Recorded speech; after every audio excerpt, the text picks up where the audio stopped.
झेप मराठी, आरसा महाराष्ट्राचा। लोणखेडी येथे शेतात भीषण आग। 126 फूट लांबीची कांदा चाळ जळून खाक, लाखोंचे नुकसान। शेतकऱ्याची नुकसान भरपाईची मागणी। धुळे तालुक्यातील लोणखेडी येथे आज सकाळी मोठी दुर्घटना घडली।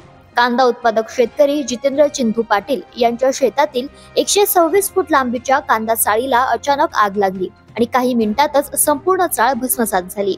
या आगीत शेतकरी पाटील यांचे अंदाजे 1 लाख रुपयांचे नुकसान झाले असून त्यांनी जिल्हा प्रशासनाकडे मदतीची मागणी केली आहे। मी शेतकरी जितेंद्र चिंधू पाटील, माझी चाळ सकाळी 10 वाजेला मी शेतात आलो तेव्हा जळाली आणि माझ्या शेती उपयोग वस्तू ज्या होत्या पूर्ण, परत ठिबकचं साहित्य होतं, खत होतं, PVC पाईप वगैरे सर्व पूर्ण नुकसान झालेले आहे। सदर चाळी 2 वर्षापूर्वी बनवलेली होती मी, तिला जवळ 2.5 लाख रुपये खर्च आलेला होता। 2.5 लाख रुपये खर्च करून आता मला कुठं नवीन येणारे कांदे जे आहेत कुठं टाकायचे का हा प्रश्न मला पडलेला आहे।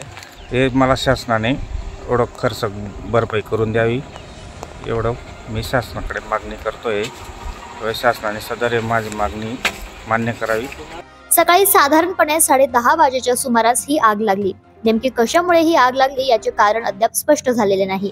मात्र आगीचा वेग एवढा जबरदस्त होता की अवघ्या 12 मिनिटात संपूर्ण कांदा चाळ जळून खाक झाली। शेतकरी जितेंद्र पाटील सकाळी शेतात पोहोचले तोपर्यंत आगीने रौद्र रूप धारण केले होते आणि काहीच शिल्लक राहिले नव्हते। या दुर्घटनेमुळे मोठे आर्थिक नुकसान झाले असून शेतकऱ्यावर आता उन्हाळी कांद्याच्या साठवणुकीचे संकट कोसळले। या भागात दिवसा वीज पुरवठा बंद असल्याने पाणी उपसा करणे शक्य झाले नाही। परिणामी आगीवर नियंत्रण मिळवणे कठीण झाले। जवळपास कुठेही पाणी उपलब्ध नव्हते, त्यामुळे आग अधिकच भडकत गेली। स्थानिकांनी शर्थीचे प्रयत्न केले, मात्र तोपर्यंत सर्व काही उद्ध्वस्त झाले होते।